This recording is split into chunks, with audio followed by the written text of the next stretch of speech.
और बिलासपुर में सिम्स के मोर्चे में काम करने वाले चतुर्श्रेणी दैनिक वेतन भोगी कर्मचारी अरविंद चौबे लगातार कोरोना काल में भी काम करते रहे, लेकिन पिछले 9-10 महीनों से अरविंद को वेतन नहीं मिला, जिससे उनकी आर्थिक स्थिति काफी खराब हो गई।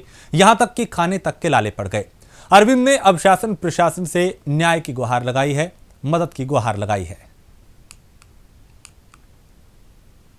9 महीना में ना स्वास्थ्य विभाग से ना नगर निगम से ना मेरे को पेमेंट मिला है, ना कुछ मिला है। सिर्फ घर वाले से लेता रहा, जो अपना खर्चा पानी, जो अपना जीवन का सहारा ले सको, 500 या कोई 200-300 रुपये देता रहा, वो वाला काम करता रहा, जिसमें से क्या कहते हैं, न्यायाधीश के आदमी लोग ख़त्म हुए, पुलिस हो गए, पुलिस विभाग के और कोई आरक्षक से लेके CMHO से लेके कोई भी ख़त्म हुए। गरीब से गरीब आदमी खत्म होता रहा, गरीब वाले से लोग नहीं लेता रहा। मेरा सहारा गुजर नहीं हो पाता रहा और नगर निगम मेरा कोई साथ नहीं दिया है। मैं आपसे दरखास्त करता हूं कि नगर निगम में ये बात बिलासपुर में बताया जाए कि स्वास्थ्य विभाग नगर निगम में होने के बावजूद मेरे को पेमेंट 1 रुपये नहीं दिया गया है। तो दैनिक वेतन भोगी हैं आप? दैनिक वेतन भी कुछ नहीं मिला है, ना ठेकेदारी का ना किसी का। और बलरामपुर में जमीनी विवाद में हत्या कर दी गई। बड़े भाई ने छोटे भाई की पत्नी की हत्या कर दी। हत्या की खबर मिलते ही इलाके में हड़कंप मच गया। घटना को अंजाम देकर आरोपी फरार हो गया। केस दर्ज कर पुलिस मामले की जांच कर रही है। तो हत्या की खबर जैसे ही इलाके में फैली, पूरे इलाके में दहशत फैल गई। वारदात को अंजाम देकर आरोपी फरार हो गया और केस दर्ज कर पुलिस फिलहाल मामले की जांच कर रही है, आरोपी की तलाश कर रही है। तो छत्तीसगढ़ के बलरामपुर में जमीन के विवाद को लेकर बड़े भाई ने छोटे भाई की पत्नी की हत्या कर दी, यानी अपनी भाभी की हत्या कर दी।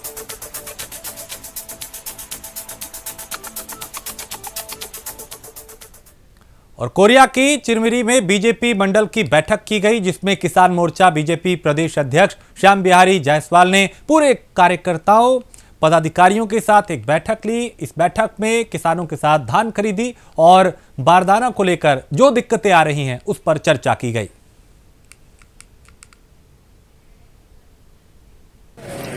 अभी चूंकि पूरे प्रदेश में भारतीय जनता पार्टी के प्रदेश के पदाधिकारियों का और कार्य समिति का घोषणा पिछले दिनों हुआ है। कोरिया जिला से प्रदेश के मंत्री के रूप में चिरमिरी मंडल के गोमती द्विवेदी जी को स्थान मिला है। साथ ही प्रदेश कार्य समिति में हमारे बैकुंठपुर क्षेत्र से कुबेर साहू और रेवा यादव जी को बनाया गया है। हसदेव क्षेत्र के संतोष द्विवेदी जी बने हैं और जिलाध्यक्ष के रूप में विनोद साहू जी को स्थान दिया गया है।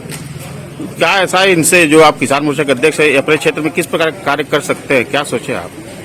क्योंकि आज के समय में किसानों की समस्याएं ज्वलंत हैं और वो न केवल ग्रामीण क्षेत्रों से, अपितु किसानों की समस्याएं शहरी क्षेत्र तक फैल चुकी है।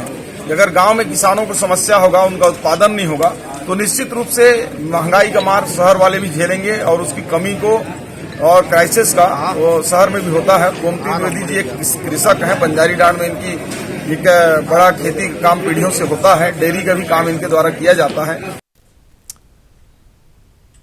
और छत्तीसगढ़ के महासमुंद में किसानों को अपनी फसल बेचने के लिए कड़ी मशक्कत का सामना करना पड़ रहा है, जहां पटवारी और कंप्यूटर ऑपरेटर की लापरवाही का खामियाजा किसानों को भुगतना पड़ रहा है। किसानों के धान का वास्तविक रकबा को घटाकर कंप्यूटर पर दर्ज किया गया है, जिसके चलते किसान अपने वास्तविक रकबे की धान फसल को सोसाइटी में नहीं बेच पा रहे।